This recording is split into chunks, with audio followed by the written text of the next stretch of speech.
Day 2, stories that speed up our business success. So what are the stories that speed up our business success? Are there stories can speed up business success? That sounds very exciting, right?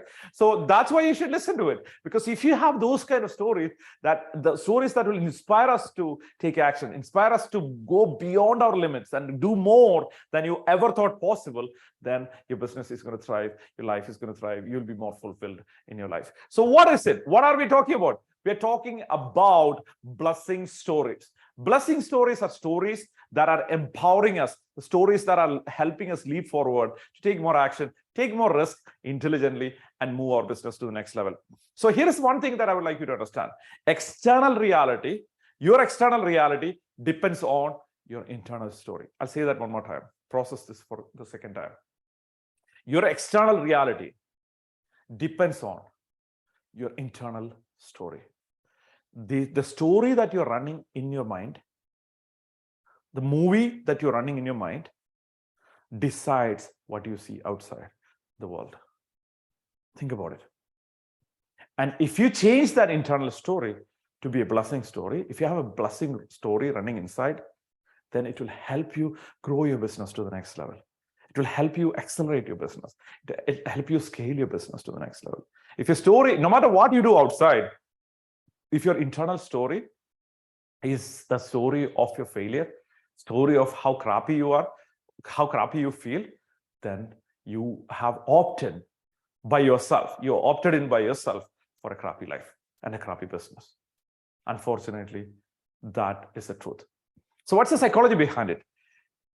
We store sequential stories. We store sequential stories, which means that human brains are capable of saving stories or metaphors in a sequential way, like from step 1, step 2, step 3, step 4, step 5. It doesn't have, it has a direction. It doesn't have, you cannot place, like if you're like making cookie, you cannot have sugar added first and then put the baking powder. You have to have whatever flour whatever grain or whatever you're using, you need to make sure that you should have the proper ingredients ready and the proper order. If you're cooking chicken, first of all, we need to have chicken, right? We cannot make chicken without chicken. So there needs to be an order to it. And they're like, you cut the chicken. You cannot have everything mixed and then put the chicken. And then after you mix everything, cut the chicken. It doesn't work that way.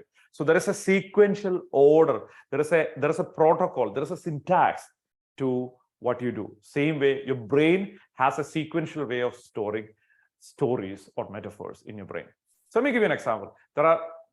An example for a blessing story, because if you understand how powerful this is, this will help you understand how you could alter your destiny and move your business, your next level, business destiny to the next level, and your life destiny to the highest level. Okay, so understand this. There are two Steves, both of them are teenagers, and they met each other when we were 13. One of them was 13, and other one was probably a few years older. They met each other.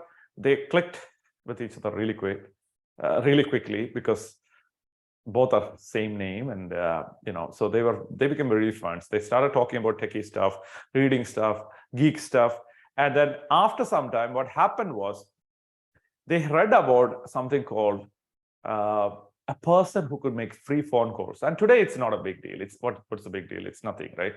I mean, we have WhatsApp, we have so many softwares we could use to call all over the world. But he read about in an Esquire magazine, one of the Steves read about a guy called Captain Crunchy Crunch, who could actually go to the phone line system and then make free phone calls internationally. At the time, making 1 minute of phone call was around $3.50, equivalent to today's money. 1 minute was $3.50. And this guy said, oh my gosh, this is so cool. Let's try it. And then both kids, they went to Stanford Accelerator Library and went through all the shelves. And in like one corner bottom shelf, they found something called AT&T manual. So AT&T is a company that basically originally associated with Graham Bell. And so what happened was AT&T had this dominant system for telecommunication. So because of that, they had the system manual, everything, explained everything, and they had this book that showed exactly how to do this free phone call. So what they did is they went ahead and created something called a blue box. So they came up with this small blue box that will let them to make free phone calls. So they started calling their friends, their family, their pranking people, all kind of stuff. And one day they decided, you know what, we should call the Pope.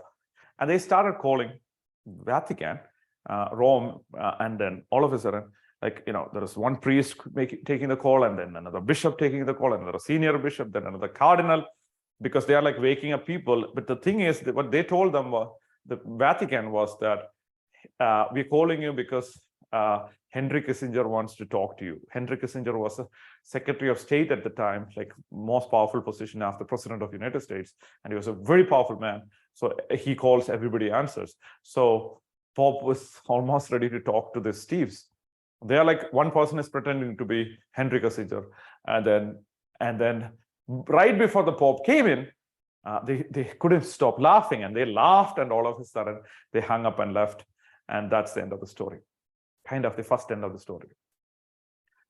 And this, after the story, one of the Steves said, years later, probably 20, 30 years later, if there was no blue box, there would not be an Apple, because the Mac was an after effect of the blue box. So if there was no blue box, there wouldn't be a Mac, there wouldn't be an Apple. So the first Steve was Steve Jobs, and the second Steve was Steve Wozniak. So this, if you look at this story, like what happened in the story? It's a blessing story of two puny little kids, two teenagers, two punk teenagers, trying to figure out some techie stuff, and then hitting on gold, being able to understand in their subconscious that they could influence $1 billion company with a little blue box. As I remember, they said something when the blue box, they wrote something like, he can conquer the world or something like that, right? Because they're like teenagers, little kids, they're like dreaming so big. So they were able to create a blessing story, both the Steves, that landed them into Mac and landed them into creating Apple. And it's Steve Jobs who said, if there was no blue box, there wouldn't be a Mac. If there was no Mac, there wouldn't be an Apple. And you wouldn't be using the iPhone today. What a fascinating world, right? So this is the power of a blessing story. Similar example. Let me give you another example. Just Elon Musk. When he was a kid, there was a competition, kind of a science experiment type competition, where he created an artifact that basically demonstrated that he's saving the world by moving humans to Mars. So this is in his elementary school or middle school, right? He actually saving the world by moving people to Mars, and he got rewarded. He got a small $300, $500 as a prize for that. That became a tiny blessing story for Elon. So what happened? So this, you could look at it and say, oh my gosh, that's such a coincidence. Why would this happen to Elon and Apple and not to me? Because you haven't looked at it that way. I'm sure you had experiences that actually helped you, shaped you who you are today. But probably you're not looking at the deepest, amazing experiences that you had. And probably you're looking at the worst experiences that you had, and you're too focused on the bad experiences. What if you had a blessing story? And if you could not find a blessing story, what if you could create a blessing story? A story that becomes the foundation of the growth that you want to have in your life. A foundation that you could stand on. The foundation in which the building of your success is built. So that is what happened to Steve. That is exactly what happened to Elon. And it could happen to you. You might not become a billionaire and change the world the way they did, but you could be your best of what you could be in the process. So story, look at it. Story should have a beginning. If you're making up a story, should have a beginning, should have a middle, and must have an end.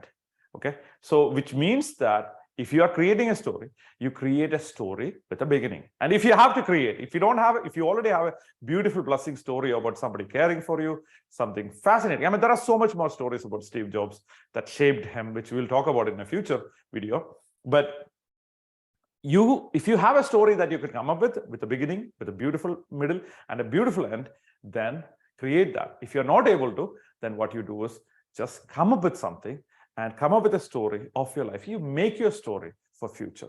You be the creator and make your story. Create a beginning, create a middle, create an end, and then make it as colorful as you can. So this is exactly what Muhammad Ali did. So Muhammad Ali was a regular, ordinary guy who wanted to do extraordinary. You know what he started saying? He started saying, I'm the greatest in the whole world.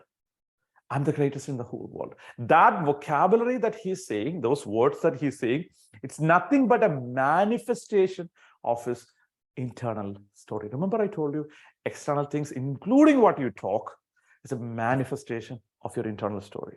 So he believed that he is the greatest of the story, and he believed greatest of all boxers in the world, of all the time.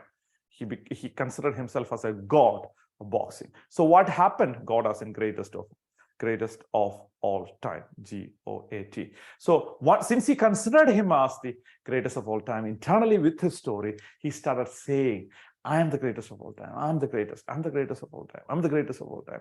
Until it became his mythology. His mythology. He started believing in that mythology until it became a reality. That is exactly what would happen to you in the best way you want it to happen. So let's look at this thing called blessing story. A blessing story, a story that will serve you, help you to see the best of you, and to bring the best resources that you have and claim your highest destiny in life and business. This will help you to expand beyond limits.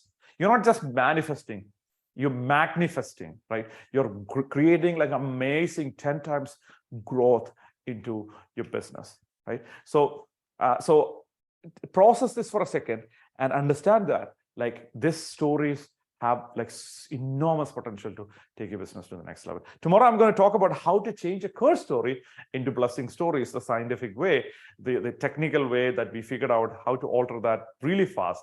And I'll show you, demonstrate for you step by step on how to do that tomorrow. But before that, make sure that you take an action here. The action is write down the climax you want. So for example, even if your life sucked right now, even if you feel like, oh my gosh, why am I living? Why do I have to go through this experience called life? Why I'm stressful? Why everybody hates me? Why this happened to me? Why am I failing? Why am I rejected? What is happening with me? Why I have, even if you're asking questions like that. And what do I do? Should I find my purpose? How do I find my purpose? What do I do for job? How do I move on? How do I make money? How can I survive? Even if you are staying in that place. Create the end of your story.